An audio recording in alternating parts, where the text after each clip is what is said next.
Hey! Do y'all hear feedback?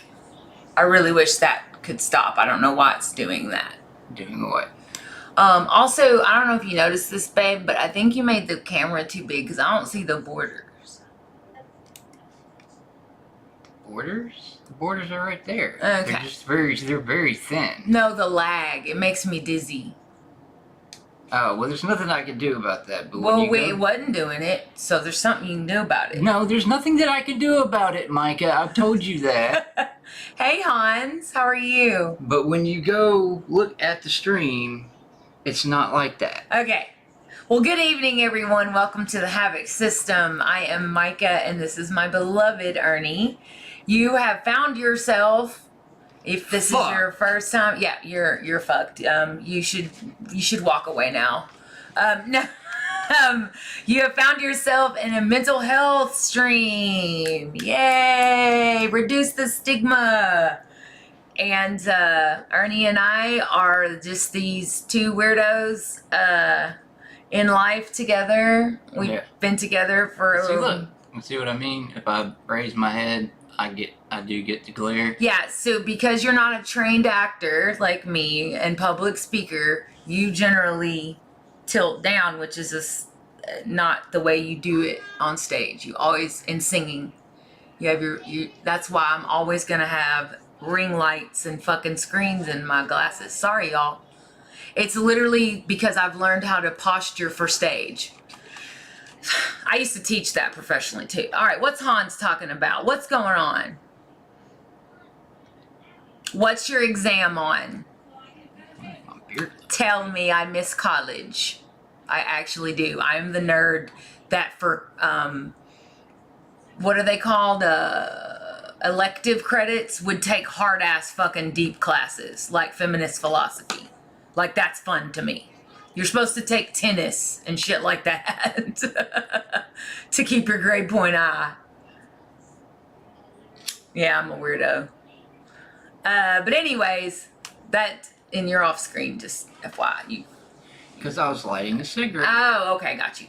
But anyways, you have found yourself at a mental health stream, and we talk about everything. Please ask questions. Feel free to chat. Bring up anything going on because we are here to give you our wisdom and guidance. Although we are not professional experts in the field of psychology, we have lots of experience at being a patient. Stimulating dynamic systems. Is that psychology, science, engineering, robots? What kind of systems? I forgot what your major is, or what do y'all call it in Germany? Is it something different? Your field of study, your academic focus. We call them majors and minors here. I don't know. It's any different. I mean, Europe's just cooler than us, so I figured they had a better word. So, I didn't get to participate in stream last night. I was sleeping and resting, and I went home. I watched it later, and I took notes on my mail. I wanted to make some comments about last night's stream, just my thoughts since I wasn't here, because we are working through our skills-based training on how to regulate emotion, and we've been talking about emotions for a while now. Hold on, give me a second. What's up? I think I need to adjust something. Yeah, it got really blurry. Yeah, we're blurry as fuck. Mechanical engineering, so I was right. My first instinct was to say engineering. Yeah. That's awesome. So basically, Hans, like I know it's not the same, but it kind of is of what you're talking about. Your PC been bugging? Ours has too. Like we're having all kinds of issue. A cliche German because you're doing STEM? Nah, I wouldn't say that, man. But no, the skills training we're doing is basically like you break down your big problems into smaller chunks in order to rationalize them, which is basically what you just said about making solutions numerical to big problems. That's what skills-based training is. So anyways, I watched the VOD from last night because I'm actually doing this work alongside Ernie, which by the way, I need paper and pen again for tonight. And I was so tired that I didn't get out of bed to get paper, so I just picked up a piece of mail and took notes on the back of this. So I just wanted to make a few comments to add my take on chapter 5 from last night. And chapter 5 was about emotions. It was literally about what is an emotion. Chapter 6 is also about understanding your emotions. Okay, so we're continuing. The title is called Understanding Your Emotions Part 2. Okay, cool. So to add on to last night, because there are a lot of people that actually do watch the VODs at a later time because of their time zones or whatever. So we're continuing on as if this is a series that people are watching. You know what I'm saying? Like, that's just the way we're going to do this because we want to help people, right? That's why we're here. So I wrote down a few thoughts about last night. Ernie was talking about the emotion of fear. So I wanted to talk about fear as being evolutionary, meaning genetic. So visceral, raw. So fear is biological, basically is what I'm saying. Aw, see you later. Bye. Thank you for stopping by. Yeah, yesterday, so like a whole thing happened and I had to leave your stream too, which sucked because you were really telling a lot about your life and your system, and I'm so sorry I had to go, but long story, but somebody called. The thing was, though, with the book was just talking about, you know, fear, guilt, anger, and all that, as how they may get a rep of being a bad emotion to feel that they're really not. But I wanted to rationalize your emotion even farther by talking about fear as biology. So, the exact same feeling that you get when you have panic disorder, panic attacks, or like stage fright, for example, public speaking, getting up in front of a group of people to talk. There are all these physical things that happen to your body. Like you can throw up. You can have very visceral reactions like throwing up, passing out, or you can have small ones like feeling like you can't breathe, or stomach butterflies as they call them, sweaty palms, sweaty armpits. All kinds of physical things happen to your body when you think you're in danger. When you have to get up in front of a group of people, public speaking is the number one fear. People think it's death or fear of flying or fear of heights. The number one fear across the world is public speaking. That is a fact. That is, like, look it up. Public speaking is the number one fear, or getting in front of, however you want to word that. That's everyone. That's like the most common fear worldwide. People are embarrassed to get in front and talk to people or whatever. Stand up in front of a crowd or go before cameras or whatever. They freak out about it, and it's very real. But the exact same physical things happening to your body are what protected us when we were cave people, whatever, right? Way back in the days, from dying from a saber-toothed tiger. Adrenaline is rushing the body. Adrenaline can save your life, can save other people's lives. It keeps you, adrenaline is in our body and in our brain chemistry in order to literally save us from dying. That's literally what it's for. So when you realize that you're having a natural, thousands and thousands of year-old chemical occurrence happening to you when you're having fear and anxiety that is meant to keep your species going, literally, it's literally to keep you alive, right? When you realize that what you're feeling in your body that feels like you're going to die, that literally feels like you're going to pass out, die of a heart attack, etc., etc. I've heard all of the extreme feelings that people feel when they're getting ready to go in front of a crowd to public speak, because that's what I used to teach, communications. Or panic attack, it's the exact same feeling. When you realize that that chemical response is actually there, it is just chemicals, you do not, it gives you a sense of freedom. It gives you a sense of, I can face this because I know it's just chemicals. It's not real. I'm not going to have a heart attack. my body is reacting to fear because for thousands and thousands of years of the human evolving races, from Homo erectus to the Neanderthal overshoot to the Homo habilis to the Homo sapiens that we are today, our body had this genetic trait. It's the same genetic trait that you feel when you need to face a saber-toothed tiger as you need to face a crowd. So when you can literally look at fear and the physical manifestations of those emotions as a necessary chemical process that's just happening. It's just happening because fear causes you to protect yourself, right? Then you don't have to fear the physical things that are happening. You can really think about it rationally. I love science to the extent that it feels certain to me. Uncertainty I do not like. I need to know why. I need to know the data. I need to know the books written, the articles written, the research. I need to know the why. I need to know the evidence. So fear and anxiety is one that I actually, even though I succumb to it constantly, am so much easier to rationalize because I know that it's a physical response. Well said, Stone. No, facts. And it's also, fear is also weakness leaving the body. Now, what did I just say? The adrenaline rush that we get is what makes us have all these side effects like butterfly stomachs, sweating, heart racing, palpitations, all that stuff. That is adrenaline. Adrenaline gives you super strength, right? It's the same thing that has these wild experiences of like people being able to lift a car off of a baby that it rolled over. Okay. That same thing that saves our lives gives you these weird side effects that make you feel like afraid.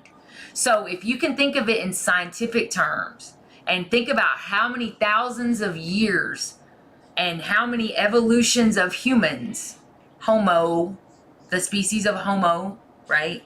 Blah, blah, blah, dot, dot, dot, that we are now Homo sapien. We were originally, I think the oldest is called Homo erectus still. They may have updated that. They're always finding new fossils. But the point I'm making is when you realize it goes back that far and that adrenaline exists in most animals, that this chemical process that's happening, you're fine.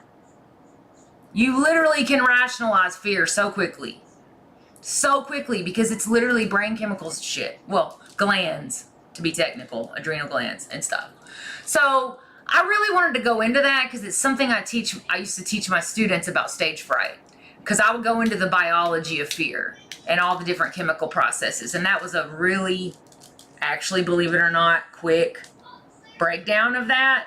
So some people respond to fear in different ways. You've got the fight, flight, freeze, fawn response that different people have. Do y'all know what your response is when you're in a situation where you have to react? I know mine, and sadly it is freeze. And that's not good. That ain't gonna keep me alive in the zombie apocalypse. Babe, what's your gut instinct in dissociation? So is that freeze or is that freeze or no, that's flight. Duh. Dissociation is flight. Run away. When it comes to fear? Yeah, like when you're in a really serious situation. I fear nothing. Okay. Okay, Jon Snow. I think that's part of my problem, though. But let's be honest. You say you fear nothing, but you actually fear so much that you split yourself into a million pieces as a child. That's what I'm saying. And I think that's part of my problem, though, is one of my altars is holding the fear. Yeah. I think I know which one. Have you, because remember last night I was talking to you briefly about the show that shall not be named, and I said that they don't just have roles, they take an emotion. Mm-hmm. And I had never thought of it like that before, but in that show that will not be named, one of them says the emotion that they... She's talking about the crowded room. Stop saying. I just don't want to trigger systems. I don't want them to go stumble on it because I said it, and then they're like, thanks My whole system's in disarray. It's called The Crowded Room. It's on Apple. There's 2 more episodes left, and it's fucking brilliant. And if you're a singlet, please go watch it so you understand DID even deeper. But for systems, no. Even his therapist said no. So he didn't even hesitate. And literally 5 seconds into every episode, I pause it and I look at Jordan and I go, Ernie can never watch this. As if we're saying it for the first time. But anyways, I think we know which one holds anger. Hi, Megs. Hi, Megs. Which altar do I think holds the fear? I think that's a question for Ernie.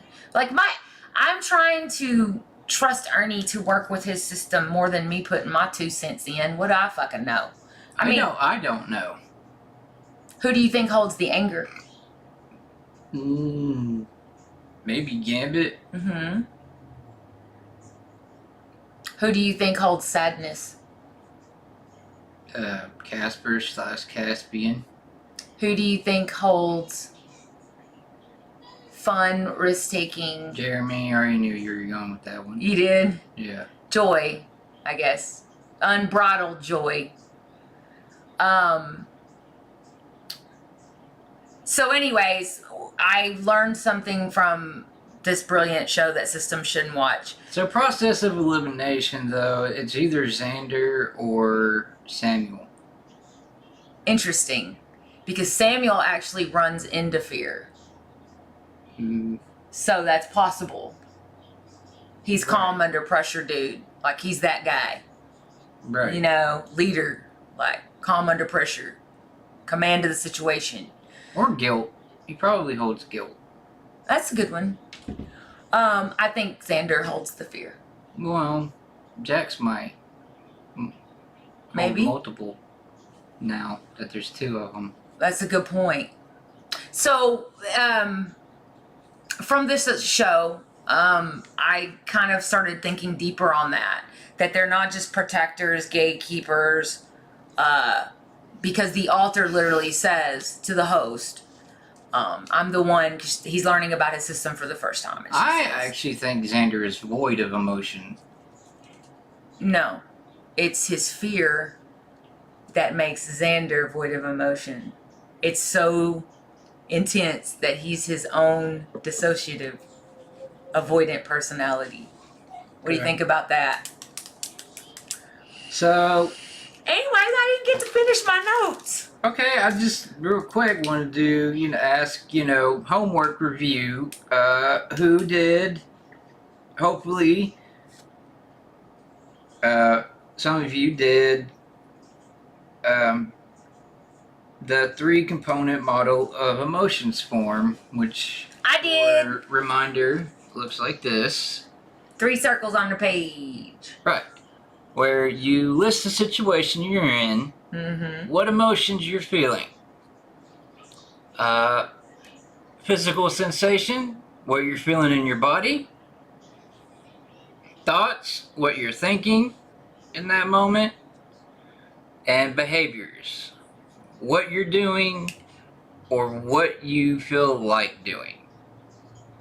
See, now it's supposed to be any time. You can just use paper. I used mail. That's what I'm saying. You just use paper and you write down your situation, your emotion, and make 3 little bubbles.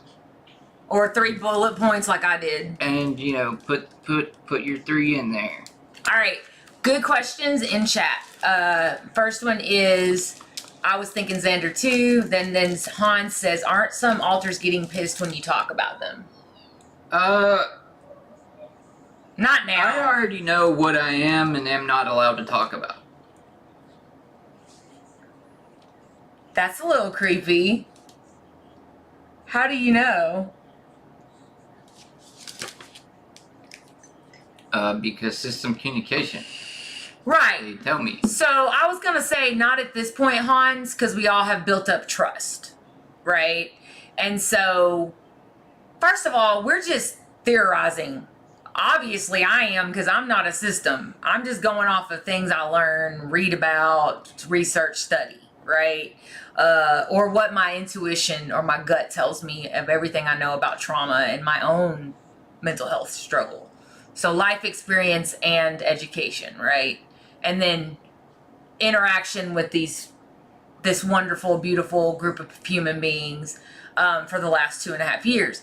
So when I say things that are theories, they either probably laugh at me, roll their eyes, or go, here goes Micah with her fucking wild theories.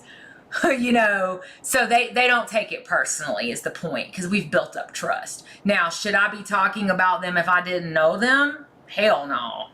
That's Right. not a good way to start out with someone's system, trying to diagnose them or think I know them or assume. You have to actually earn their trust by treating them like an individual and getting to know them like you would any other person.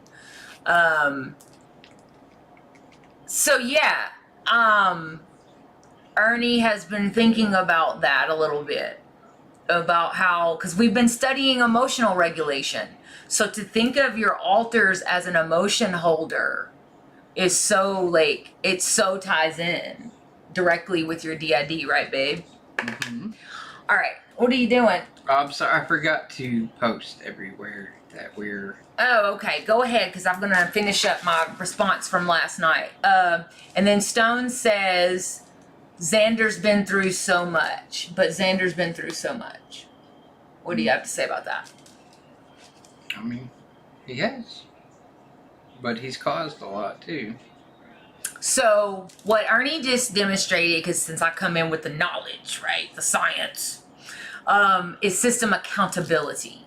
So yes, while we do understand why Xander does Xander, and we can't be mad at him about that, literally we cannot like hold him responsible for the way he believes or was caused to believe, because he's a victim, right? Like the rest, you know what I mean, of abuse and things.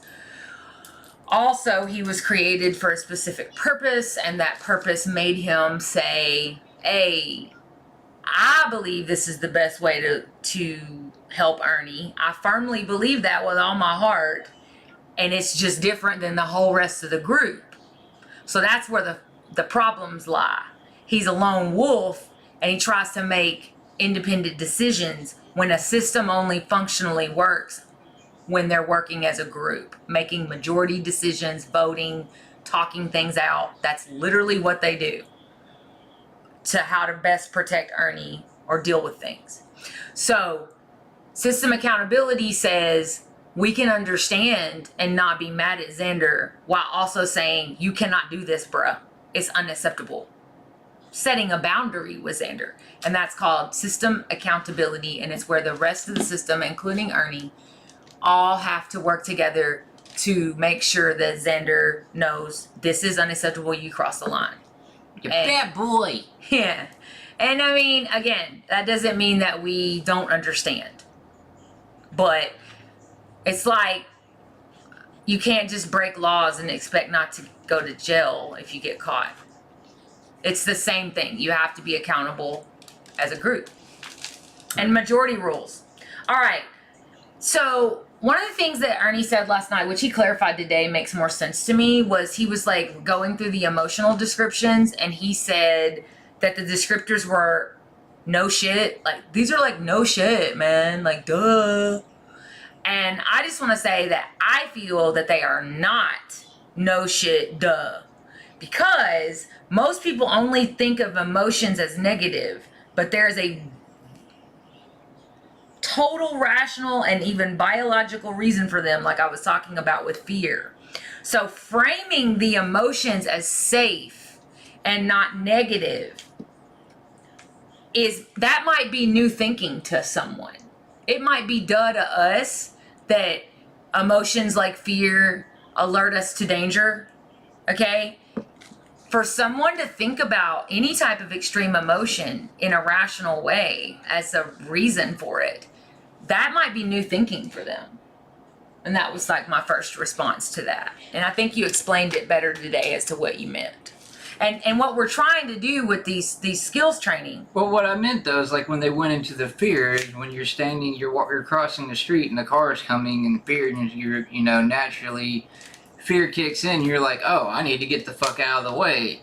That's what I meant by these are pretty no shit explanations. Right. Of And these so emotions. I gave y'all a very deep, not no shit explanation for why you can think about extreme emotions like fear rationally. I went into fight or flight, adrenaline, Well, evolution, genetics, all that shit. Right, but here's the thing.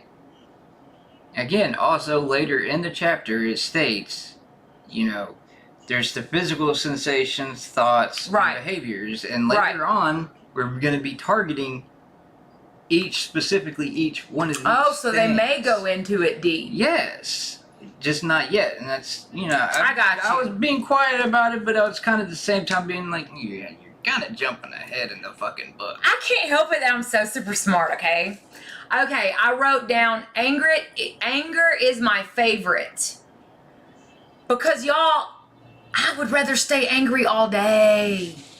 Anger gives me energy, fuel, power.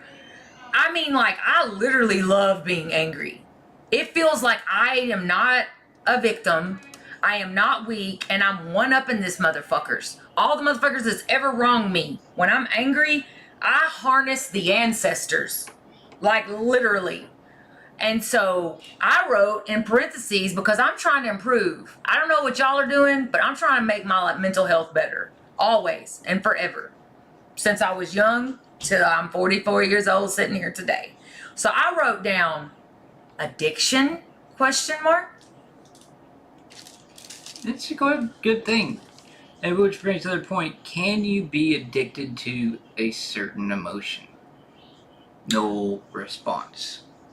No response. To a certain emotional response. I got you.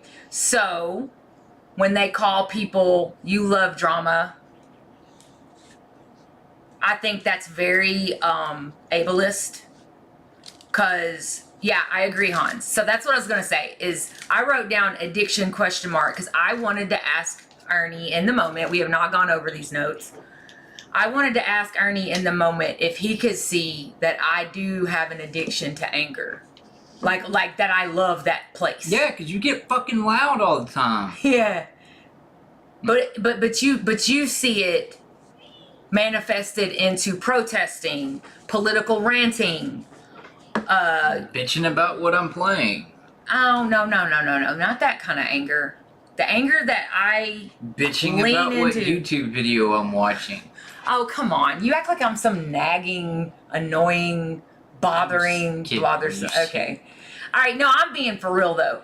You've known me for 2.5 years, and you have seen me go from 0 to 100 and stay at 100 for hours. But see, that's the weird thing, though. It's like, I just don't see you the way everyone else would.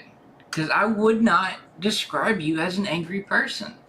I'm not an angry person. Well, I'm saying not as someone that just, gets angry. Yes. No, drunk is Hans. not an emotion. Drunk is not an emotion. Drunk is a coping skill to dampen your emotions. So what you're doing is a behavior resulting from a feeling. Hans, interesting, and you're right. I live in a very dark place in my mind because I know too much. Sometimes I wish I was those people that can just like watch Wheel of Fortune and Dancing with the Stars and go to bed. But I can't because I know too much. And I am constantly tuned in to the world and the events and the news and the pop culture. And then, of course, the academia like psychology and sociology. And it's just too much. And so, yeah, anger feels so easy because it feels like I actually am not a victim. It's the one emotion that makes me feel like I'm getting all these motherfuckers back that ever wronged me in my life. I am in that zone. And it might be on a specific topic, like when we lost our abortion rights in America last year, or when the George Floyd protest uprisings happened in the summer of 2000. I was tear gassed and all that shit. And it might be that I'm focused on George Floyd, but I'm actually channeling all the anger and all the people that have victimized others and specifically me. And it feels amazing. So I do think that I have an addiction to that kind of anger. I'm not like you said, you wouldn't describe me as an angry person. I'm a very sweet, kind, and generous, thoughtful person. I'm actually very self-centered. Selfless. What? Freudian slip. I'm only self-centered in the bedroom. I'm just kidding. Nah, she's a giver. I'm a giver in all ways, even the bedroom. But no, even though I am that kind-hearted, big-hearted person that opens me up for people to treat me like shit sometimes, right? Because I'm so big-hearted. I tell you, man, she's a strong, independent woman. But you get her in bed. It's, yes, daddy. I don't say daddy. I don't do that. That's mental. That's too much mental health. Well, not literally yes, daddy, but it's. I know what you meant. Well, because most women that are very independent and tough and strong and speak out and always fucking being the leader in a room and leading everybody down the fucking road to victory, we need a time for someone to take care of our fucking ass for once. And sometimes the only place we get that is in the bedroom. I'm just being honest. We can't get it from the world because men are not a challenge to us. We are over them. Yeah, it's time to shave the armpits. Look at that. What? I got the armpit hair sticking out when I got my arm. You want to compare? Because I haven't shaved mine in a while. No, I won't do that to chat. I won't do that to chat. Even though we shouldn't care about body hair social norms. Okay. Okay, I'm almost done. Okay, I was really going to ask that because... Like, Okay, so last night, one of the emotions y'all talked about was guilt and shame. Okay. We have got to X guilt and shame out of the emotional spectrum altogether. You know why? Guilt and shame is not real. It only exists because of society, social norms, traditions, pressure, culture. That's outside. That means you're going to let somebody else control you? I don't even like guilt and shame, even though it exists. I get it. But it ain't you feeling that. It's society makes you feel guilty or shameful about something, right? It's their fucking rules and their social norms that are making you feel, and I don't know why, and maybe it's my borderline, because, you know, we have a little bit of narcissism and borderline, but I don't feel guilt and shame. I don't. I will tell you all my dirty secrets. I don't have that feeling because I actually want to be different than everybody else. Whatever society's doing, fuck that shit. I'm the opposite. I don't know. And now when it comes to being an abuse victim, that is the only place, and an SA victim and a domestic violence survivor and a SA survivor, I can tell you that I do have a hint and they talked about that in the book. They differentiated that type of guilt and shame, didn't they? Yes. The shame you get from being an abuse survivor. Yes, there's actually, I'll show you. There's like a whole sentence on it. Well, I remember there was a paragraph on it. It wouldn't, I'll show you how it looked in the book, because it wasn't part of like this kind of paragraph, it was... Facts, boss. We're like, oh, you think this is bad? I'll show you bad. I'm going to come back with 2 fucking nose rings, a septum, and my nipple hanging out. It was wrote like this, a note about... Oh, okay. So, okay, this is so important because I want to highlight this again because I think we need to X guilt and shame out. But this type of shame, see how it's in a box to be highlighted? The book wants to denote that the type of guilt and shame I'm talking about that's based on what other people fucking think is bullshit. We just need to if we're trying to regulate our emotions and learn skills to regulate, and so we need to rationalize our emotions, then let's rationalize the fact that a lot of guilt and shame comes from the outside. It's not real. That's what, because like American culture obviously different from all the other cultures in the world. We're fucking, like Stone said the most poignant philosophical shit ever about America when he came here a couple months ago. Boy, everything's bigger? Yeah. No, he said everything in America is big. And I literally just was slayed. to my soul. And he meant it literally, but I got it to my core. I was like, oh, you mean like the wealth gap? How big that is between billionaire and working class? Do you mean like literally obesity and the obesity problem we have? Like, yes, everything in America is big. Do you mean like corruption? Like, he said such a deep ass thing. I'm gonna go get my second cup. While I'm gone, I want this shit wrapped up by the time I come back. Okay. So we can get into chapter 6. Well, baby, I wasn't here last night, and I need to have my thoughts heard. I know you do, but we're going on almost an hour, and it takes about an hour and a half to get through a chapter. No, it doesn't, because I'm going to read tonight. Okay, so what I want to say is that the guilt and shame that comes from society is bullshit, and it's based on nothing, especially if you grow up in the American South, where it's full of fascist and dumbass uneducated people. Period. Religious. Based on religious indoctrination of Christianity. It's all patriarchy. It's all fucking indoctrination and social conditioning. Just like how they conditioned Pavlov's dogs to respond to a bell. People in America are fucking sheeple. Period. And I'm sure that's in every culture. That people think, like, I was just watching this deep ass brand new show on Hulu called Saint X. It's got 8 episodes, okay? And I just stumbled across it. It was like a murder mystery. But what they started digging into was this rich white girl and her family go to the fucking Jamaica or some Caribbean island, and they're on this vacation, and they're so rich, and she's like so entitled, and she ends up dead, okay? And so what I got, though, I thought, okay, this will be an entertaining show to take my mind off life, right?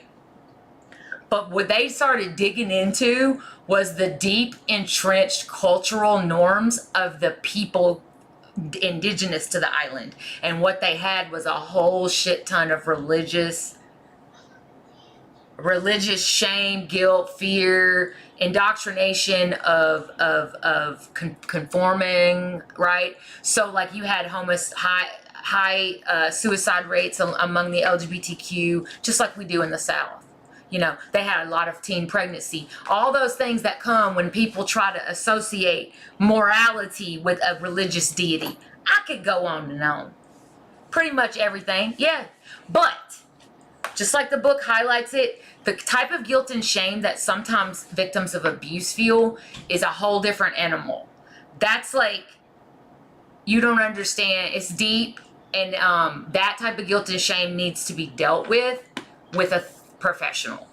Because what happens is, and this is getting real deep, trigger warning,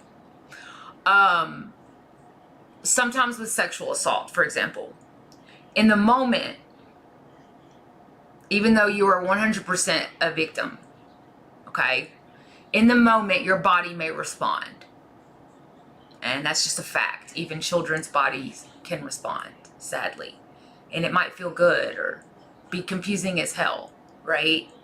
And then you grow up thinking you asked for it, or why did I respond if I was so abused, right?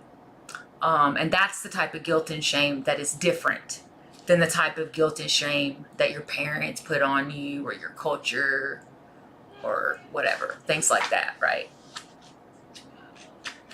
People don't have no respect for themselves when it comes to getting shit-faced on purpose, acting ignorant in public, and starting fights with other people. That's a big shame.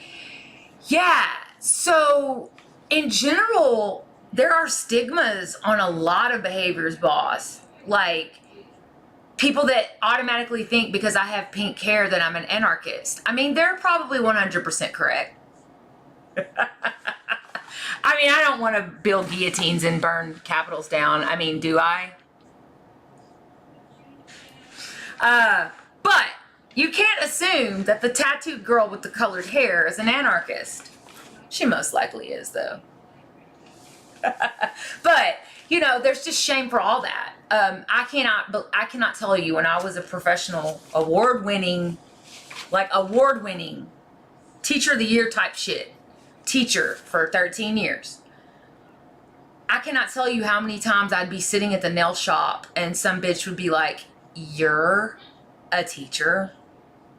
Just because I live in the American South and they think piercings and tattoos are inappropriate for any workplace, even the fucking academy sports or a restaurant.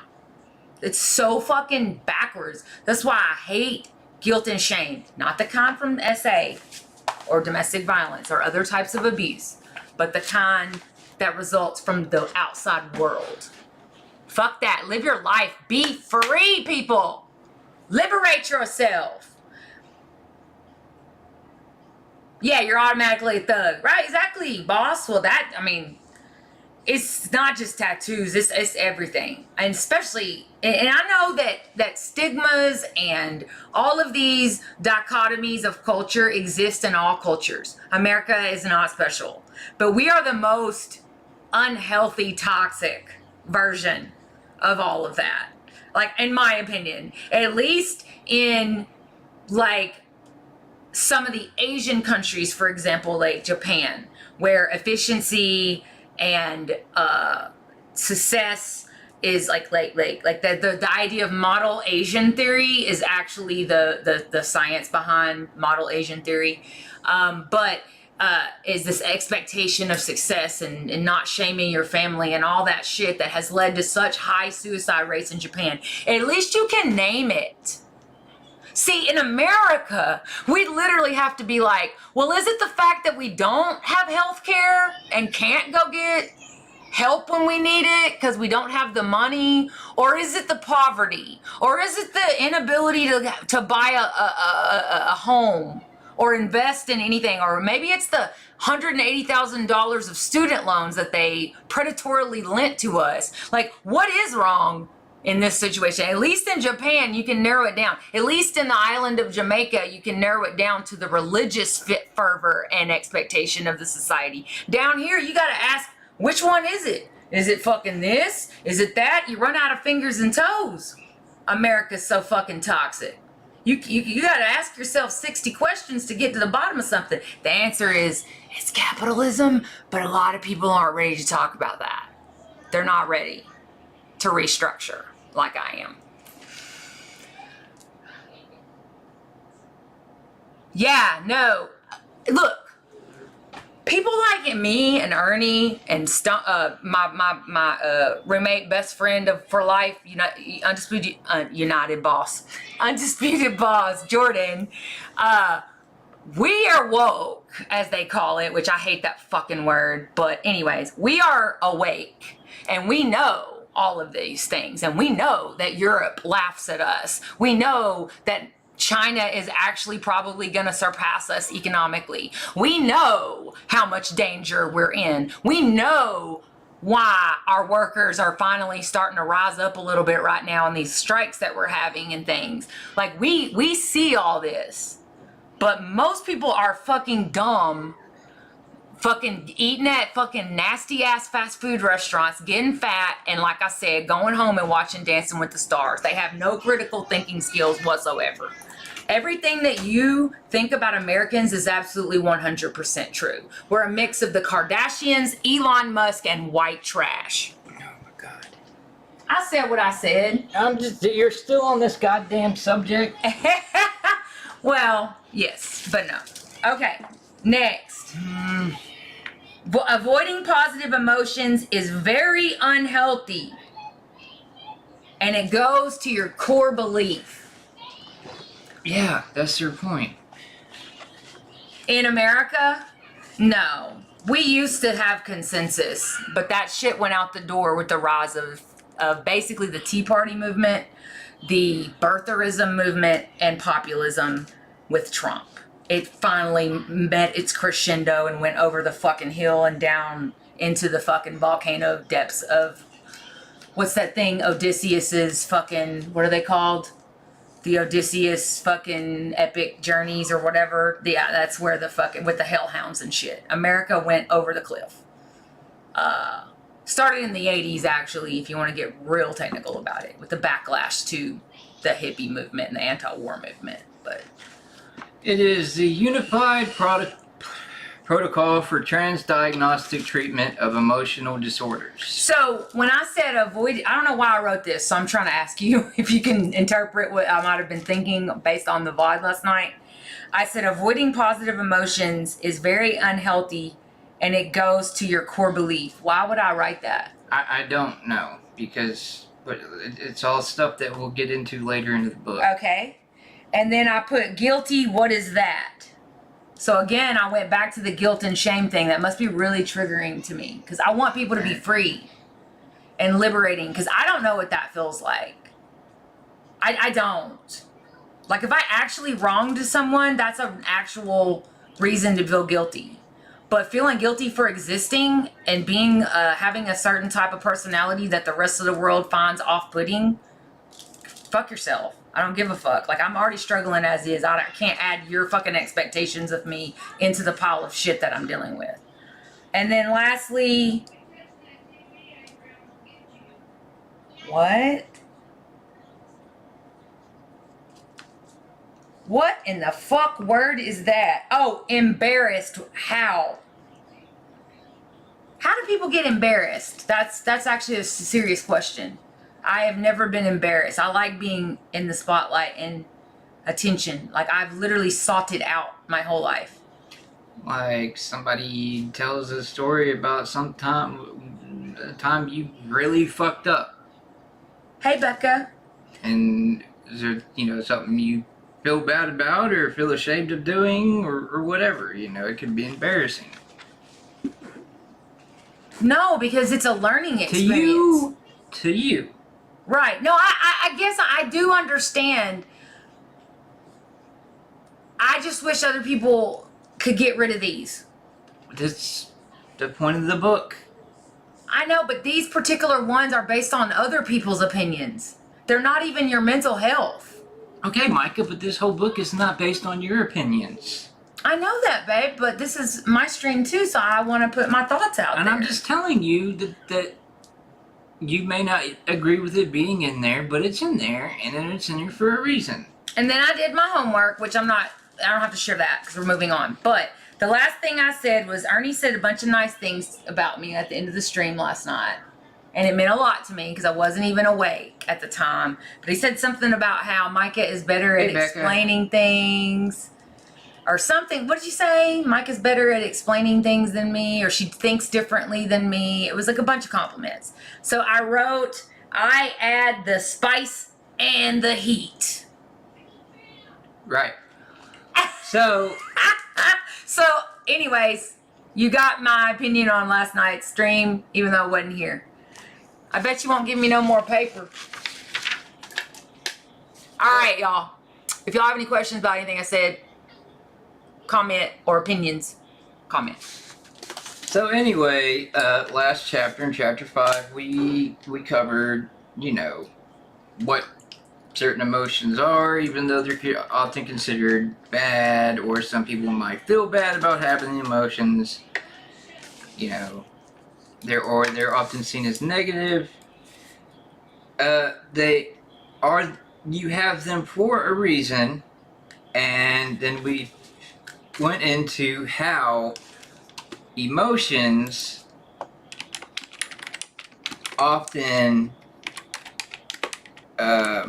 unfold in 3 ways. When you feel an emotion, you feel them in 3 different ways, which is you have the physical sensation of how the emotion feels, what your body's feeling during this emotion, what you're thinking while this emotion's going on, and behaviors such as what you're doing or what the emotion you're feeling makes you want to do.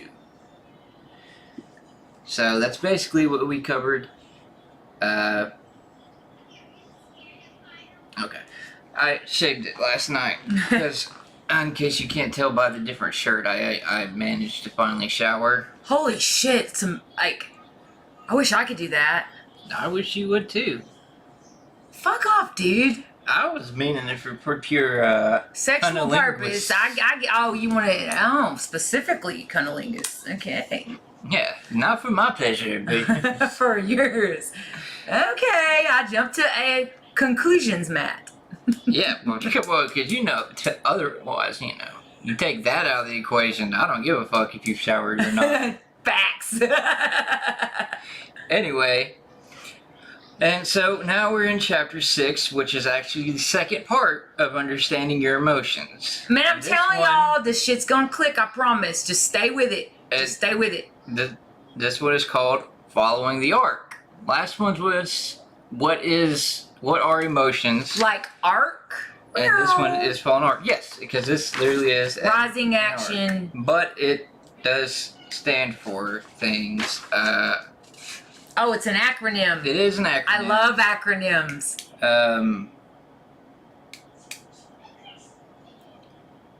Antecedent, or in other words, what triggered your emotional response, your response to it, and the consequence. Arc. Oh. So this chapter is going to be rough on me. So the goal for this chapter is to look for patterns in your emotional triggers, what causes your emotional experiences, to explore the short and long-term consequences of your emotional responses. Ah. Okay, we already did the homework review, which was start doing this regularly for anytime you have emotions. Well, emotions you want to work on. right. And just stone to, yes. And to, that's the scientific term for it. But like to put it more like, to explain it further, I have a master's degree in education, curriculum, and instruction. And Ernie is is like a doctor of, he's a cunnilinguist. I'm the click commander. It was a joke that I tried to be deadpan for, and I think I ruined it because I hesitated. If I wouldn't have hesitated, it would have landed really well. Anyways, continue, You love. just called me a fucking doctor's in gynecology. I could no, because gynecology is not pretty like you think it is.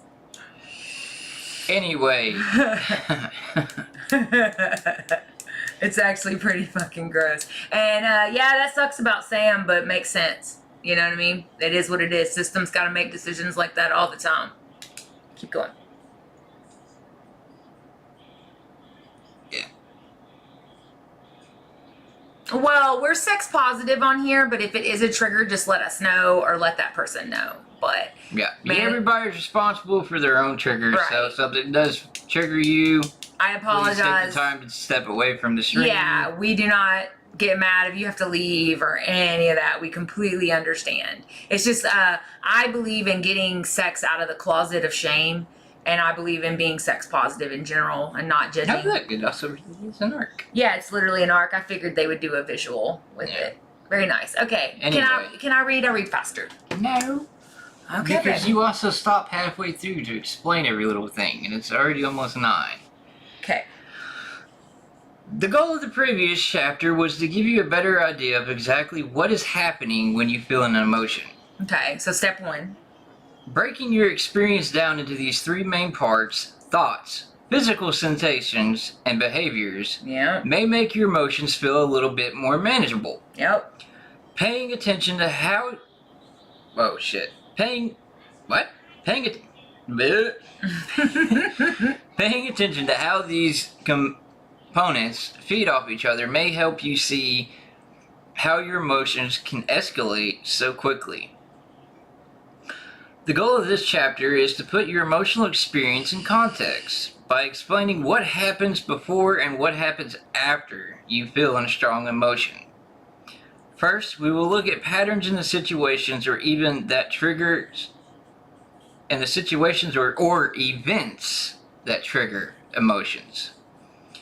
Being clear on what prompts your emotions will help you feel like they are more predictable and as a result, more manageable. Next, we'll look at how you respond to your emotions once they are triggered.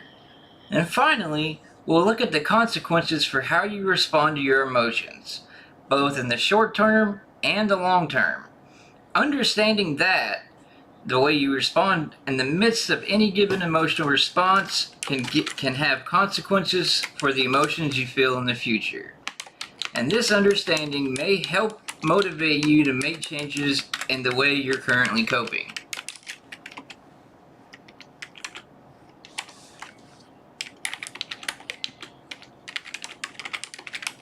I love that so far. And I wanted to say so many things, but I didn't. I'll let you talk.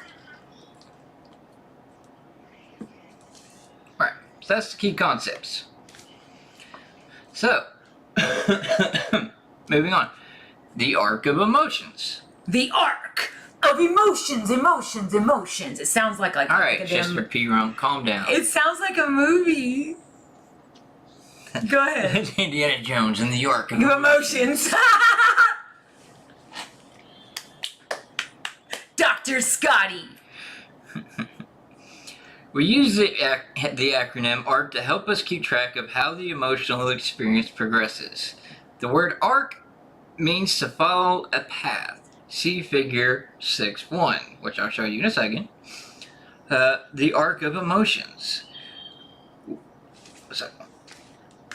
It's an arc. So it's just an arc. You know, it starts over here and then travels all the way around and ends at consequences. So That's where you find the pot of gold. it's where the emotional triggers begin and then the consequences afterwards. Consequences can be a pot of gold. Alright. We think that all emotions follow the path of... Am I even saying that right?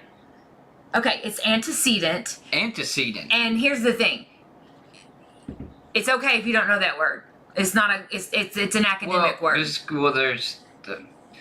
basically what it means is something triggers your emotion.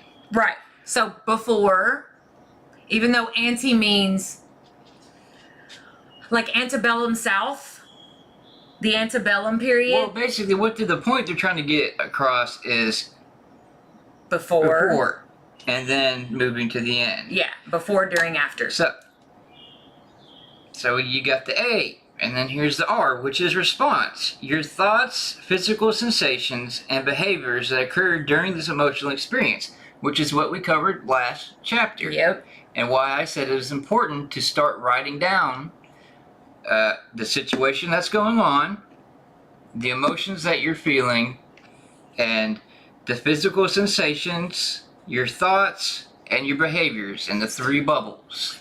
Because it ties in to the arc. You didn't fill yours out yet. I haven't had a situation where I need to. Oh, okay. I filled mine out last night.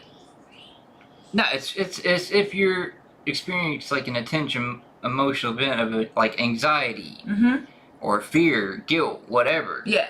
It's not like, oh, I got a hard on. Let me write about this. Gotcha. I thought it meant like in general. No. Okay, it's specific. No. Yeah, that's what I'm saying. Just trying to hold you accountable. Accountability, buddy. What it is it's specific to, because, okay, so we have to do this apparently. It goes back to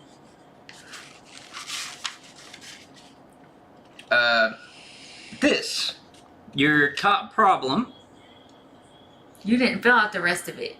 And your two top problems, I haven't, because I don't know how to make a concrete goal for these yet, but I have tried to fill them out. Okay, I can help you if you. No. You said you weren't willing to share, so. I'm not, and that's why I'm holding it where they can't see what I actually wrote. Okay. So, in what ways are your emotions, an example, feeling sadness, anxious, guilty, cause problems in your life? So it's these emotions that you're trying to work on. That's right. When they occur, you fill out the three circles. the three component model. All right. So back to A. So A stands for antecedent. Can I read them? Do you mind? Yes, I mind. Okay. Why? I was switching up a little bit. Why are we going back to the A? They want to go and further explain everything. Oh, you're talking about that. Okay.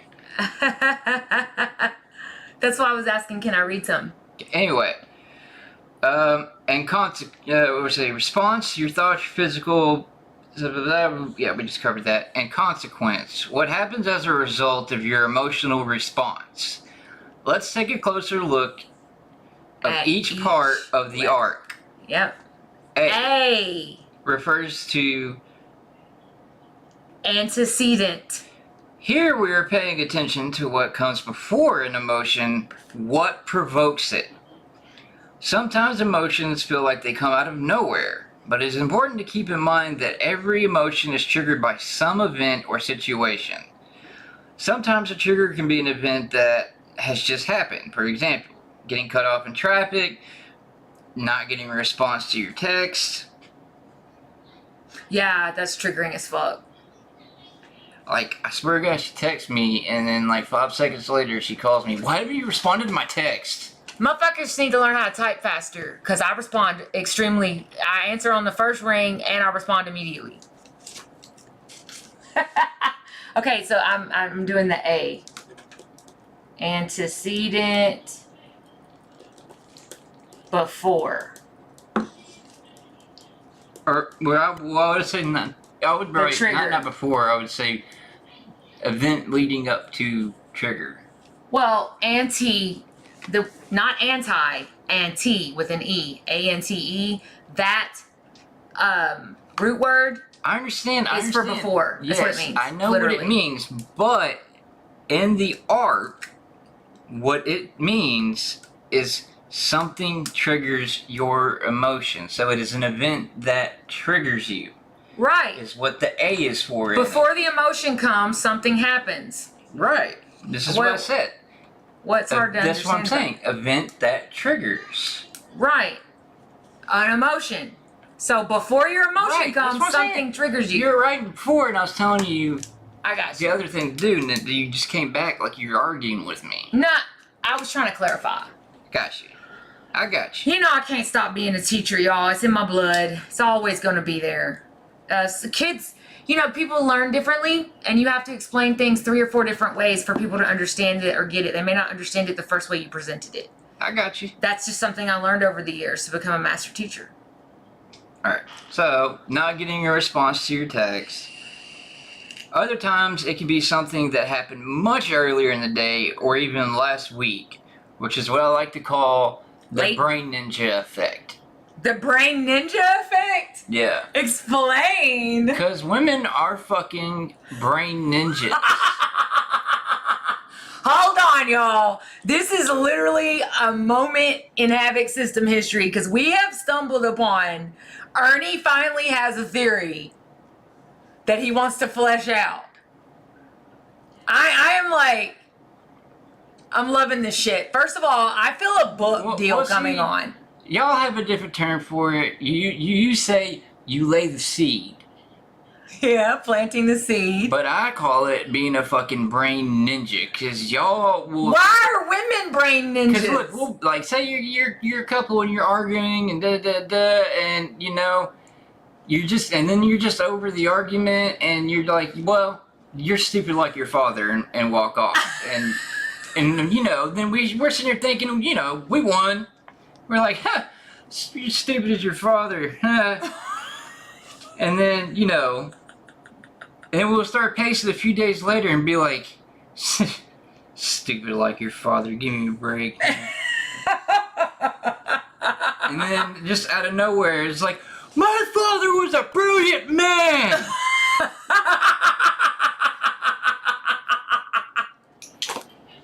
We broke Twitch. It's broken.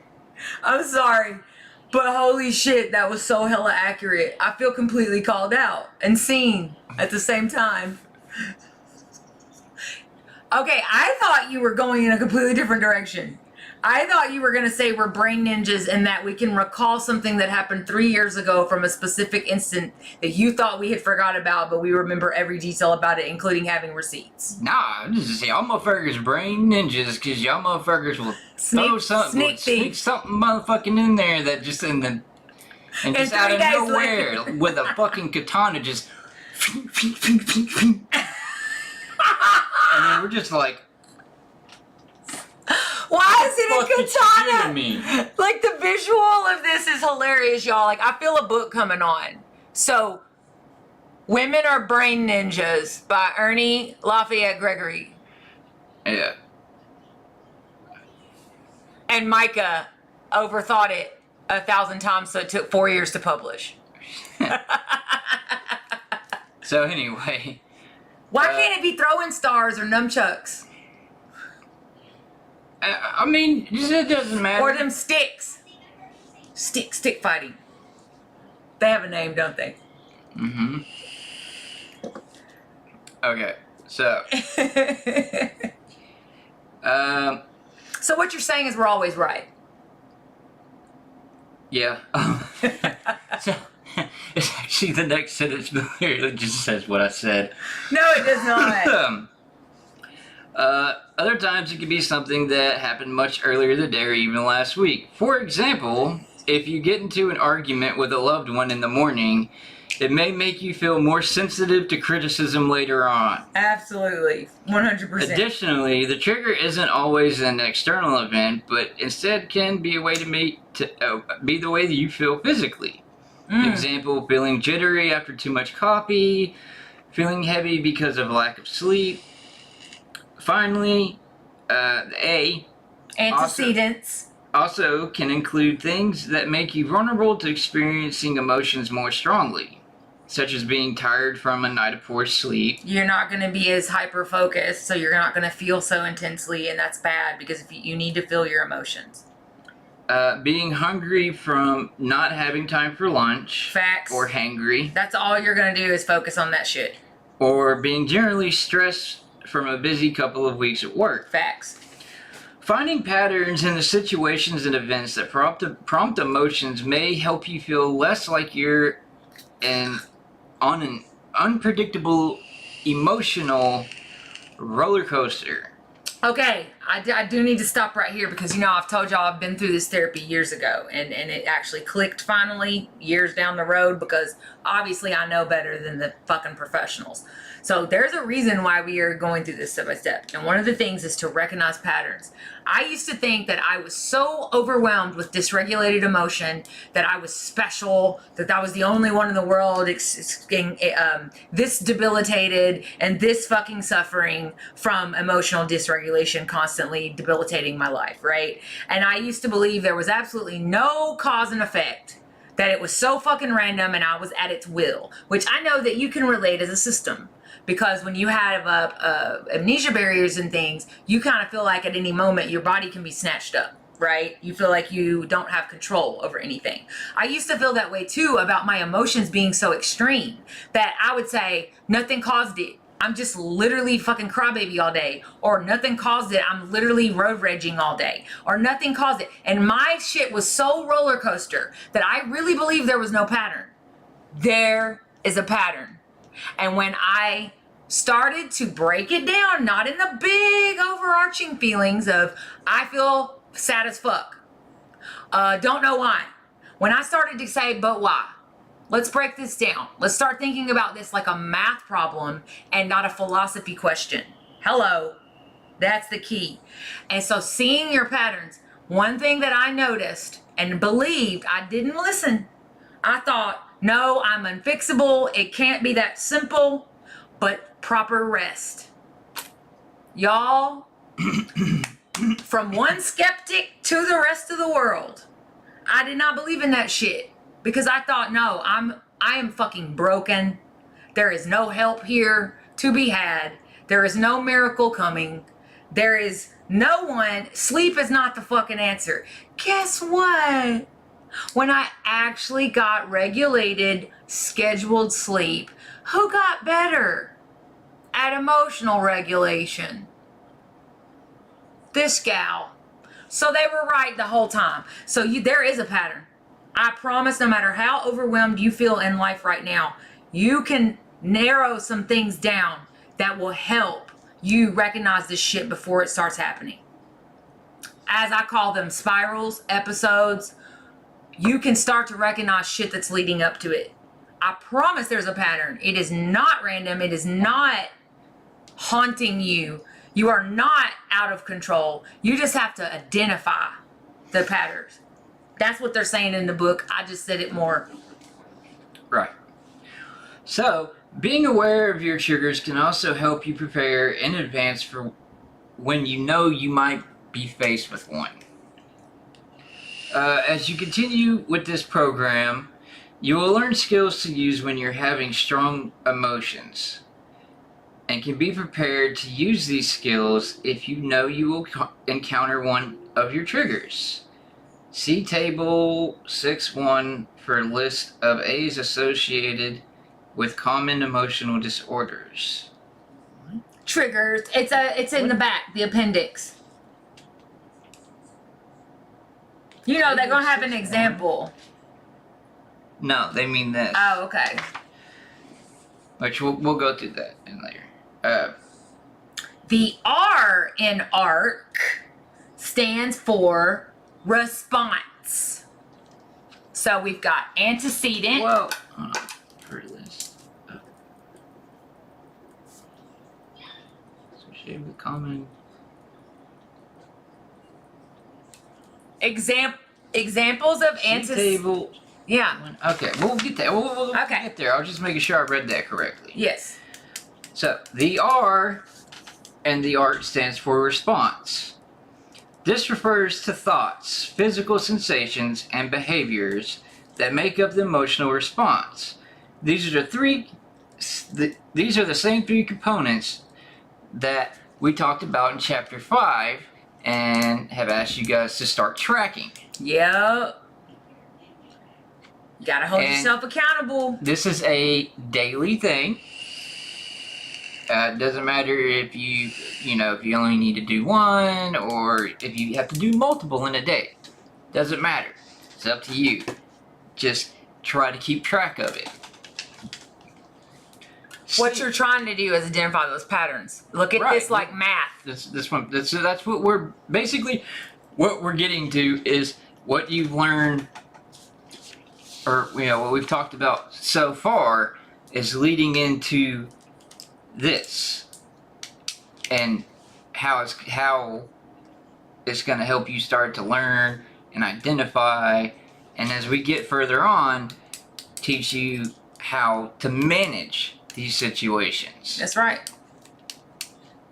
So, C refers to the consequences of our C. emotional responses. C stands for consequences. Right. When we experience strong emotions, they leave lasting impressions. We remember what triggered our emotions, the A, and what the response felt like, the R. This information influences how we respond to similar situations in the future. All right. Did y'all hear that? That's key. The consequences are that the next time you're going to have a what?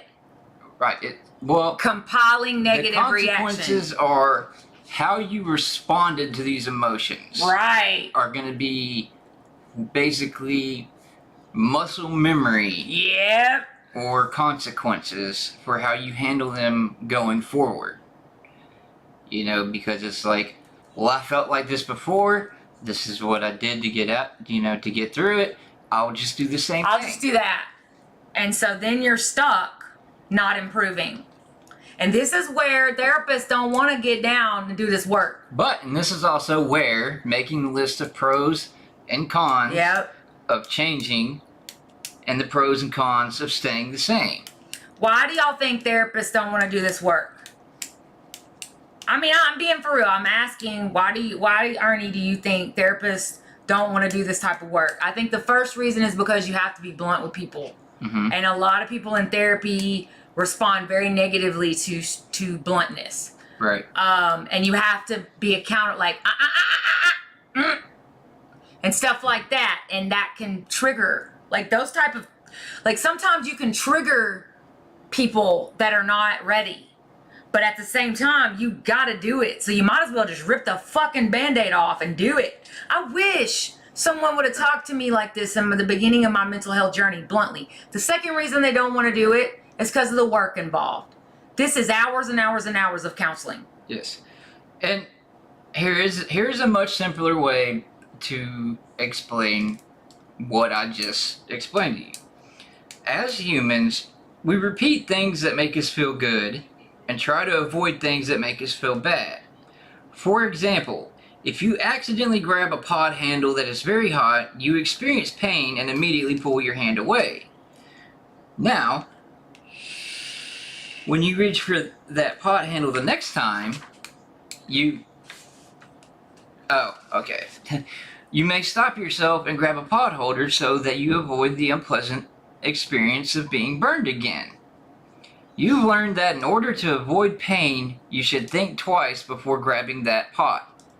What's more, we also quickly apply what we have learned to similar situations.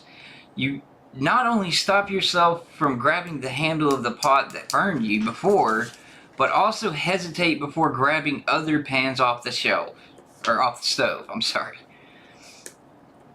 Even further, it's not just pans on your own stove you hesitate to touch, but pans on any other stove you may come across as well. For the most part, the ability to learn from our emotions and change our behavior based on them is helpful. Now, we're going to go before... Hold on. I'm writing down an essential question before we move on. Well, I'm not moving on. Okay. I'm actually taking a step back. So, when we were talking about the A in ARC, it said see table 6.1 for a list of A's associated with common emotional disorders. And those would be panic disorder, generalized anxiety disorder, social anxiety disorder, obsessive compulsive disorder, PTSD, depression, borderline personality disorder, eating disorders, and as Micah pointed out, insomnia. Which I have a lot of those things that he just talked about. Okay. Yes, all of them. Yes. So, before we move on to the next part of this. Here's my essential question. Ernie just talked about how we learn quickly when we're children even not to touch a hot stove. We learn that. If you do that, there's a consequence. We adjust. We learn how to navigate it. We may get a pot holder. We may grab a towel. We'll do anything never to touch that again, right? And we just easily go, whoops, shouldn't have done that. That fucking hurt. Why can we not apply the same behavioral approach? Learned. If I do this gonna happen. Why can't we do that to our emotions? Why can we not think logically, scientifically, and simply? That shit hurt. I shouldn't do that again. Let me fix it. And fix it. Well, or right, let me find a workaround, like a pot holder. That's kind of what they mean by consequences, is once Right. you discover this triggers me, Why I are you shouldn't still do going? this. Yeah, why are you still going back to the triggers? That's the point, though. We learn because, oh, this triggered me, this made me feel bad, I don't like that.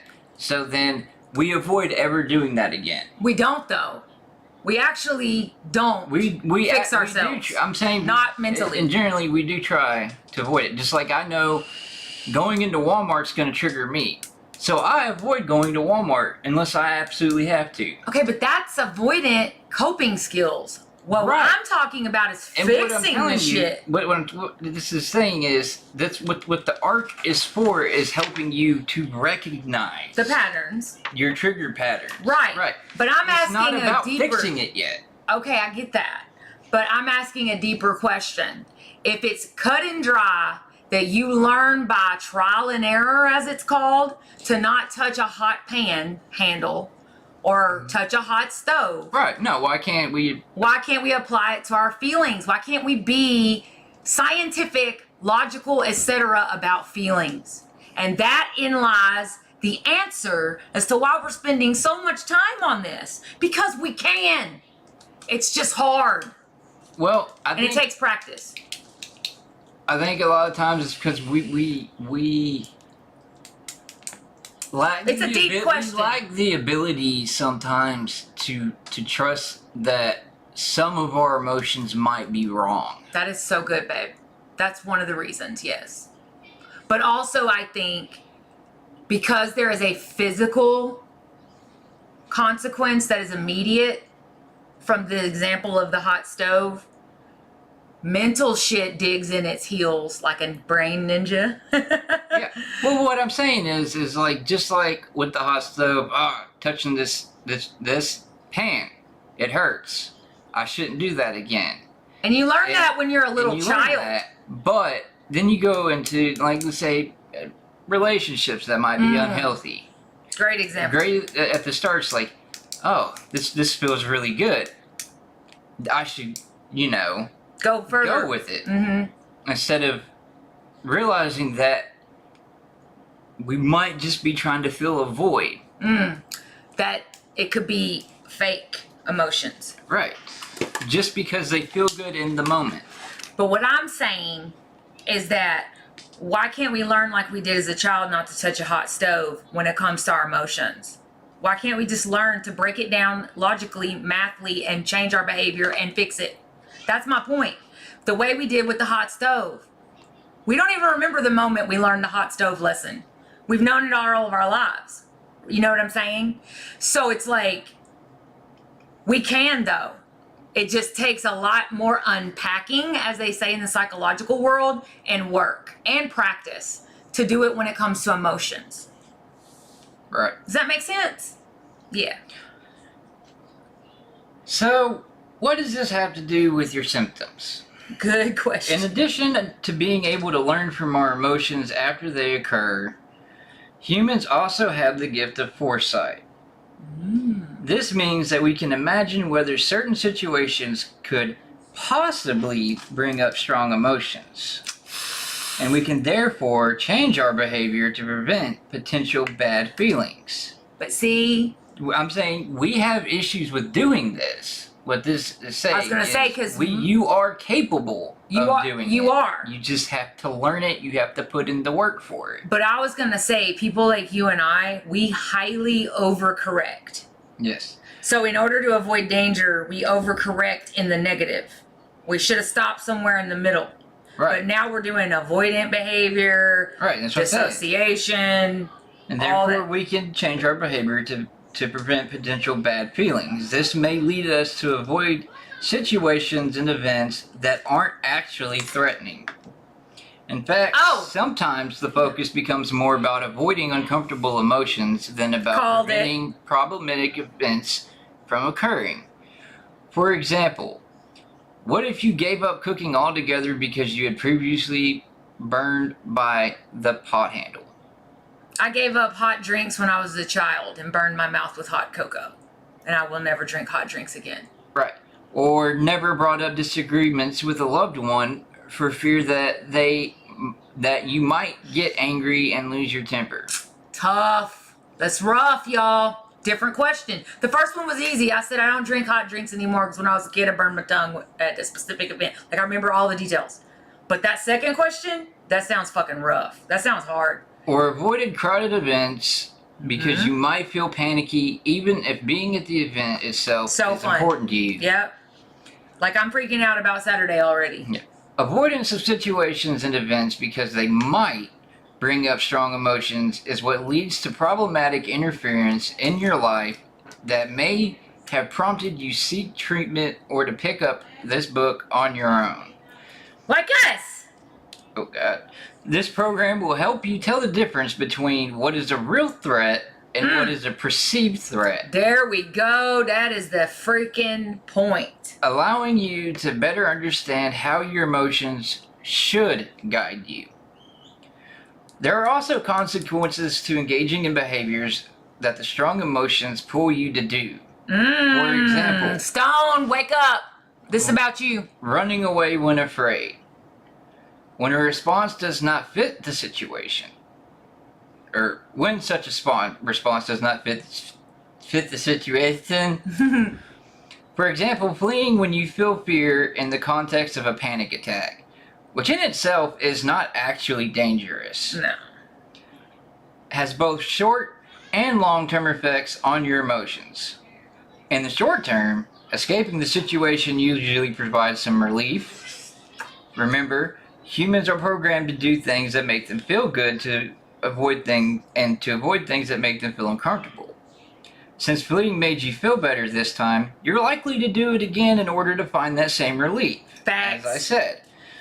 However, there are also long-term consequences to be considered. Unfortunately, when you avoid something because you're afraid, you're essentially telling yourself that the situation is indeed dangerous. There we go. In this It's a lie. case, by attempting to escape a panic attack at any cost, you confirm your belief that panic attacks are harmful. Yep. And you tell yourself, Can't survive them. if I'm leaving this concert to prevent it, this panic attack must be really dangerous. Yep. I used to leave whole carts of groceries in Walmart and just walk the fuck out. The next time you start to notice the racing heart, shortness of breath that go along with a panic attack, you will still be afraid of that something bad will happen if your panic escalates. That's what it feels like. Ass. By immediately fleeing, you're not able to see that panic attacks, while uncomfortable, don't last for very long and don't create lasting Facts. damage. Facts. For example, you're not gonna have a fucking heart attack. Yeah, it feels like it though. Don't diminish. Don't diminish what panic attacks. You know, because Well, they didn't use the F word, but they said, if for example, you're not gonna have a heart attack. Yeah. Oh, they say that? Yes. Oh, that's a little blunt.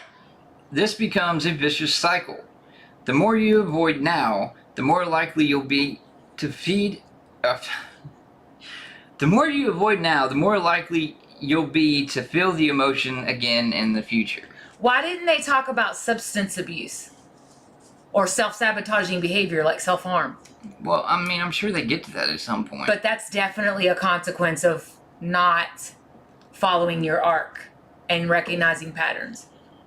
That's definitely a consequence. Well, like I said, this is why they listed all these things.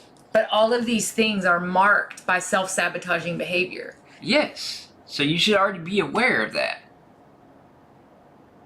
I This feel is like one they of the need to reasons fucking why- address it head on. I understand, but this is also one of the reasons why they recommend, and I recommend, going through these steps and all this stuff with your therapist. Yeah, everything we say, you write something down. Like, I'm keeping these notes, and I hope when I'm, 5 years from now to go back and be like, oh, remember when we went through that book and everybody was bored as hell and we were trying to make it interesting because we knew that it would help them someday? Look at all this really cool notes that I took. This reminds me, I need to revisit that concept right there.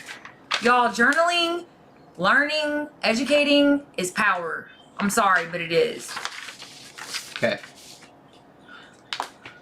The following your arc form at the end of this chapter is a helpful way to track the arc of your experience. This form builds upon the 3-component model of emotions form from chapter 5. In addition to tracking your thoughts, physical sensations, and behaviors, your R, you'll also be paying attention to your triggers, the A's, and both the short-term and long-term consequences of your response. Complete this form anytime you're experiencing a strong emotion, or at least once a day. Okay, I have a question. Okay, can I get through this last paragraph Yes. first, please? There are many different ways the arc of an emotion can progress. See the completed following your arc form example appendix B on page 170, which we will do in just a moment, where it's highlighted arcs associated with several different emotional disorders. So see if any of those A's, R's, or C's map to your experiences. All across these arcs, across all of these arcs, notice how engaging in responses that push away emotions only works for a short time. Exactly. In the long term, avoidant responses to emotions backfire. That's what I wanted to stress. Okay, making these emotions more likely to come up in the future. That's why the goal of these skills are to teach you how approaching emotions instead of avoiding them. Okay, thank you. Because they spend an entire chapter and they have one sentence that really is the meat. Because I thought for a second there they were suggesting that we do conflict avoidant behavior. No. I thought they were championing that shit. But see, they didn't say it but in one sentence, and if you're not paying attention, you wouldn't have caught that. So what they are saying is that only works temporarily. You have to find a long-term solution, which is why we're doing this. Right. So here's the art. You know, write down the date and the time. Again, you can do this with a blank sheet of paper. You don't necessarily have to get the forms, but if you want them...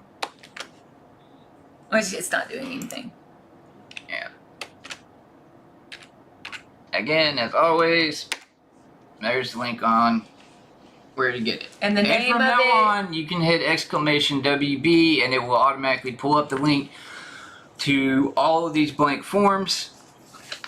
What are you doing? The name of it is Following Your Arc. Yeah, it says it right at the top. Not example form. Example just- form, following your art. Right. It's an example form. I understand, but they're not looking for the example form. So you've got to learn to be very clear. I understand that. I tell That's them they're confusing. looking for following your art. Right. That's why I said that. I know. We're saying the same thing. No, you're adding more information that confuses the directions. This is why kids can't follow directions in school.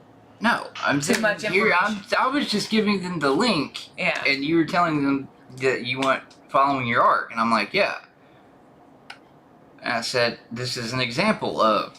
No, you did not say this is an example. You said example form, following your art, which I was said- 2 bits of information that I was said confusing. on this example form, it says following your art. Didn't hear that part. That's why people can't follow Anyway. direction. So, our A, or what triggered your emotional response, is, for this person, cut off in traffic. Alright, so... That is such. I'm sorry, but we got bigger problems in the fucking world. Come on, guys. I'm sorry. Just... Can you... Let me get through this, please. I know, but it's So here's our physical sensations, thoughts, and behaviors. Physical sensations, feeling hot and sweaty, clenched jaw. Thoughts, it was on purpose. I'm Fuck going that to be bitch. late now.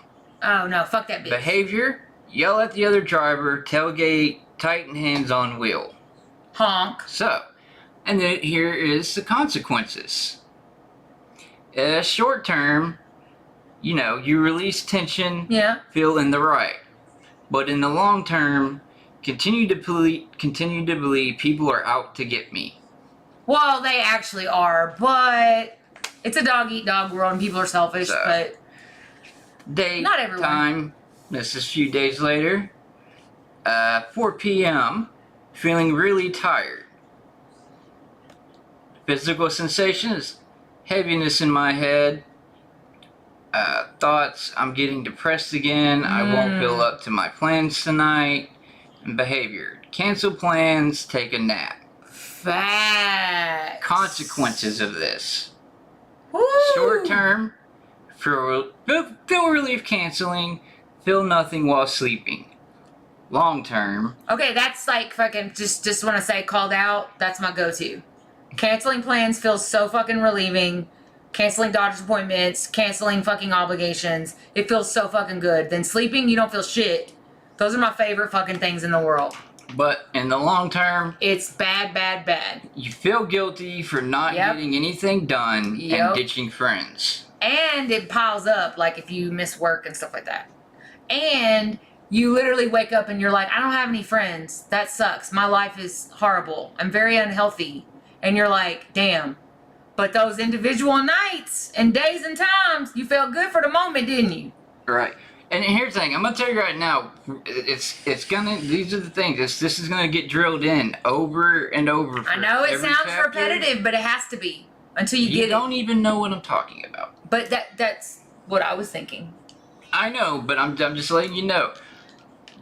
The physical sensations, thoughts, behaviors, they're gonna be, because the next thing is thoughts, physical sensations, behaviors, Yep. because these are the things that you need to track, which is why I said, when you feel them, write it down. Because you may not remember in a couple of days how it exactly felt. Well, it's not just that, but it writing it down helps you visualize. Okay. It helps it sink in that what the Oh. pattern is. Yep. Sometimes you just don't intuitively know your pattern until you Right. see it. Well, because you don't. Here's the thing.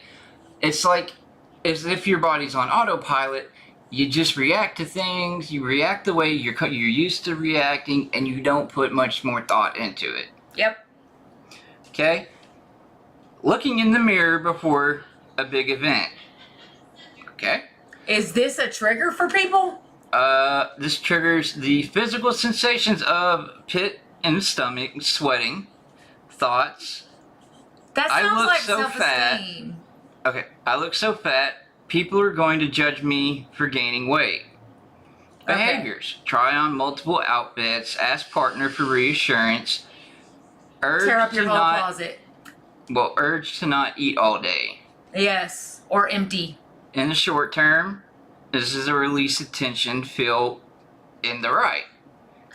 But long term, you reinforce the belief how you will look, how you look will affect others' opinions of you. Facts. Okay, at first I wasn't following that, but now I do know that that's real. Yeah. Self-esteem is a real fucking thing. Fucking real. Especially with beauty standards being as they are. Well, right, because here's the other thing, though, is like, because people, I get why their examples are so like, oh, it's gotta cut me off, da da da, and not, you know, somebody just punched me in the face. Right. Because it's Because triggering. it could be triggering. Okay, but you can't really tap dance around this shit though, Ernie. I'm saying Miss this you, is Stone. Well, Stone, this is the beginning. We're not getting into the hard shit. Yeah, I yet. have a feeling the trauma book's gonna be way harder. Oh yeah. Oh yeah. So, summary for this chapter. In this chapter, we built upon our observations from chapter 5. In addition to tracking our emotional responses, thoughts, physical sensations, and behaviors, we discussed the importance of paying attention to what happens before and what happens after. You know, the A and the C and the ARC. The ARC. A-R-C. A-R-C. Noticing patterns in Easy what as triggers 1, your 2, 3. emotions instead of viewing them as coming out of the blue can help them feel a bit more predictable and manageable. Yes. Math. Think of your mental health like math. Yes. We also discuss how our responses to any given emotional experience can impact the likelihood that we'll experience strong emotions in the future. In particular, we tend to engage in responses that make us feel better in the short term, but set us up to continue to experience overwhelming emotions in the long term. I feel like we have finally gotten to the meat and potatoes. I feel very seen, and I feel like this is intuitive to everything I've learned over the years in my journey. Yeah. And I've been through DBT and CBT before, and so this is a version of that. Dialectical behavioral therapy and cognitive behavioral therapy, which basically means be present in your mind and fix your behaviors, and then your mental health improves. It's literally like you can make a difference on yourself. But see, many of us come from that, like it just said, many of us come from that position of like, nah, fuck that shit, I'm out, it's overwhelming, it's too fucking much. But actually, it can be broken down and solved. X equals Y, right? It can actually, 2 + 2 = 4. You can 2 + 2 = 4 your emotions. I promise you can. I didn't believe it either, but you can. It just takes practice, trial and error, longer than it takes you to touch that hot stove and never touch it again. Right. Sadly. Using the following your art form will help you highlight how the things you're doing to get quick relief from your emotions may actually be making you feel worse overall. Mm-hmm. These observations may help motivate you to start the process of changing your responses. And that brings us to the end of chapter 6. Yay! Chapter 6 was good. Homework is use the following your art form to track the arc of your emotional experiences. Be sure to consider both immediate and distant triggers of consequences. Consider making photocopies of blah blah blah website shit. Continue monitoring your weekly experiences using the anxiety, depression scales. Blah blah. Do that Saturday. Yeah, all the rest of it's just Saturday shit. And so, it's just a blank arc form. Already shown that. Chapter 7. I need to do my arc form. Chapter 7 is going to be what Micah's been waiting for. What? Mindful emotion awareness. My favorite! Oh, you just trying to get me to come back over here tomorrow. You're trying to trap me here. Mindfulness! It's the #1 thing they drilled into me to learn how to do this. Right, and even though I will be repeating it tomorrow, the goal of that chapter is going to be to understand the benefits of applying non-judgmental, present-focused awareness to emotional experiences. Logic! To encourage the practice of non-judgmental, present-focused awareness through the use of 2 formal meditation exercises. Interesting. We're actually going to get some skills on how to do it.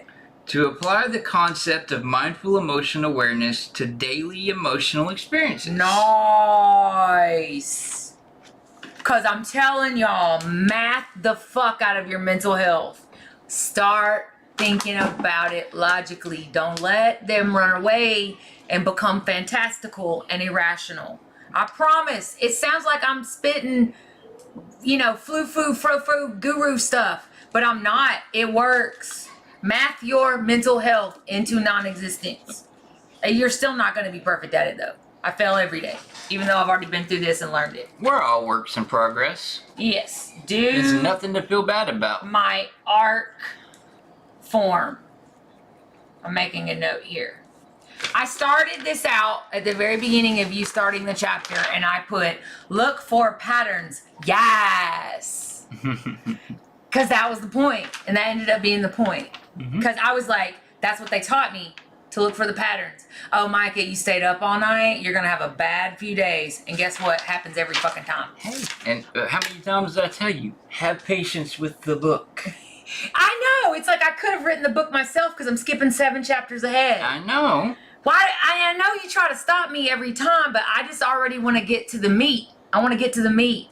I know, and this is why I've decided, as I'm saying, not having gaps in doing this and doing this nightly. Where they can, it's just almost like when they do a part 1, part 2, part 3 videos on TikTok. And if there's a day that I know for a fact that you're not going to come that day. And I want to do that chapter. I'm doing that chapter tomorrow. Like, if I can't do it tomorrow because of what happened today, maybe. Well, I'm saying, my point is, there may be some days where I know that you're not going to come over, so it's very possible that I might start stream early and do 2 chapters.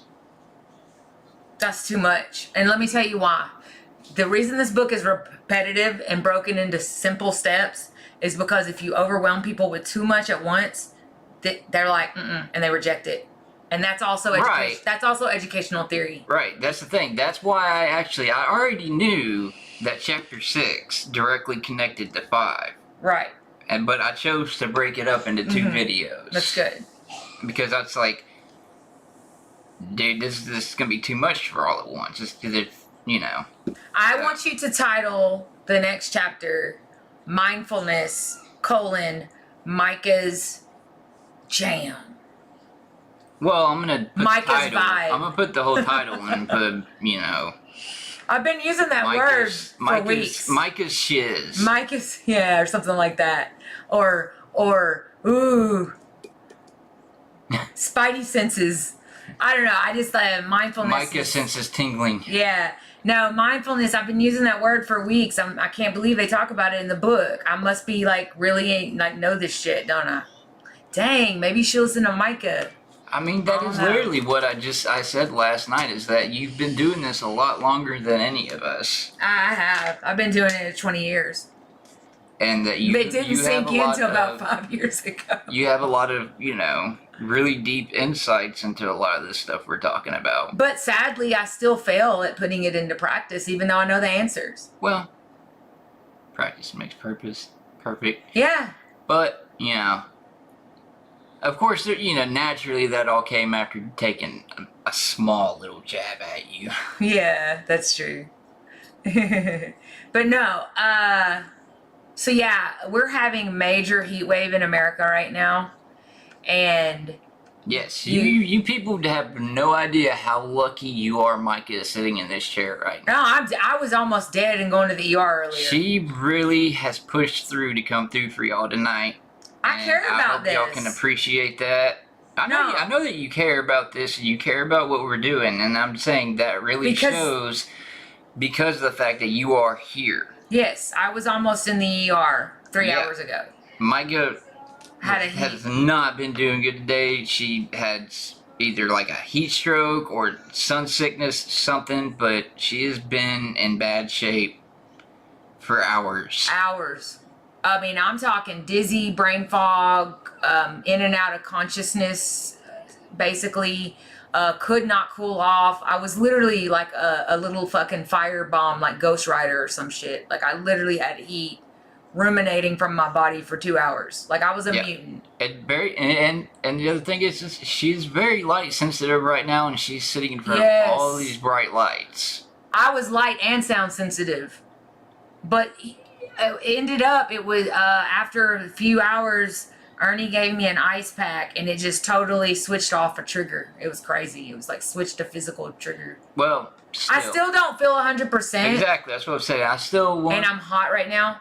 Y'all motherfuckers should be standing up and clapping No, for Micah right no, now. because people push through other pains and unseen pains every day. But I do want to mention, air conditioning is actually not a right.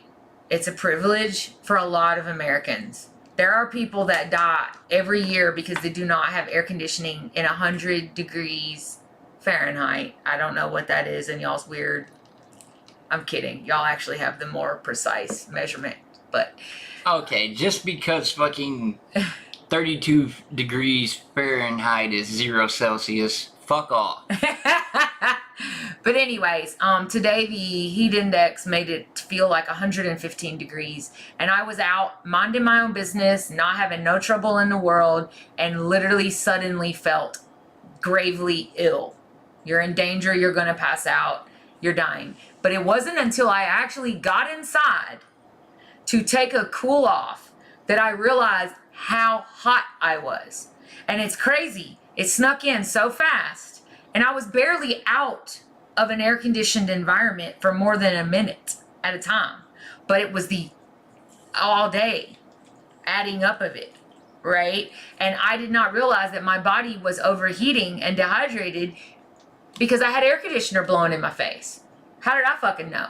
Mm-hmm. But it snuck in. And just like that, I mean, I was like, I think I need to go to the emergency room and get some fluids. Because obviously my body's it would not cool off. Couldn't do nothing. We were in front of the fan. I was butt naked. I ain't gonna lie. So yeah, I wasn't complaining. I feel better now. It snapped out. But I'm not 100% either. I can feel it. I can feel inside that I got a headache, a slight headache. I feel weak. I feel clammy. I feel hot. So I just wanted to point out that if you live somewhere, I mean, America's really struggling right now, and there are people that live in really horrible poverty conditions like a third world country in America. Do not let the media fool you. We have places in America that are the same as third world country with no running water, no fucking air conditioning, and it's 115 degrees Fahrenheit, which is literally like if you stay out there too long, you will die. Period. Point blank from exposure. So it's like if you didn't have heat in a negative whatever environment. I mean, can you imagine? There are people in America, the greatest country in the fucking world. So I feel lucky. I had an air-conditioned vehicle. I had an air conditioner when I got here to try to cool off. I had a fan, for God's sakes. There are people that don't have those things. And, yeah. So, keep us in your thoughts, man. Heat. I'm here to tell you, heat, I don't like it. If it could sneak up on me like that, I'm in danger. I could wreck my car. I mean, I could think of all the bad things. It's scary. I've been heat sensitive since I had a heat stroke in 2012 at an outdoor rock concert. And it was so embarrassing because I literally passed out, turned blue, threw up on myself. And the paramedics had to get me out of the crowd in front of everybody on like a stretcher thing. Oddly enough, same concert my ex-wife was at. Yeah. We were destined. We were destined to be together. But the cool part about it was the ambulance was parked behind stage, in backstage area. And the drummer, who is the brother of the lead, this is Blue October, one of my favorite all-time American bands. They're fucking, I've seen them like 15 times. I love them so much. They're like more of a live band. Their music's fucking awesome, but they're like live, like you connect with them. Like the fans are like a cult following sort of thing. But the drummer came over and physically like said hello and are you okay? And I said, I was too hype. I was dancing and singing at the top of my lungs because I hadn't seen them in a few years, so it was like so fucking exciting. And I was overweight. I'm still overweight a little bit, but I was really overweight at the time. I had no business out there fucking in an Arkansas summer dancing for an hour straight and singing at the top of my lungs while drinking alcohol. Dehydration City. Right. So anyway, we will catch you guys tomorrow night with Chapter 7. Or, because today I wasn't planning either, Heat Stroke City. If something happens, we will continue it on the next stream. How about that? How about that? Catch me outside, but not without an air conditioner. All right. How about that? Fair enough. All right, Fair good. enough. Be good to I won't do yourselves. the chapter without you. Thank you, baby. So you can play a game or something. Yeah. If I'm not here. Yeah. But be good to yourselves. Be good to one another. And start thinking of your mental health as a problem that can be solved. It's not overwhelming. It actually, if you chunk it down, you can do this. Yes. Feels overwhelming, frustrating, stressful, but do the fucking forms. Do the forms. Do the math. Do the math. 2 + 2 = 4. 2 + 2 = emotional freedom. And, you know, sometimes What? when you said Emotional I damage. really would be, just be like, sometimes 2 + 2 equals. It doesn't play. I don't think it plays that. Emotional Like it shows damage. that, but it doesn't play. Well, it does, but I have it muted, so. Okay. All right, you guys. We'll see you later. Bye. Havoc out. Heart. Let's make sure we mute the microphone. Yeah.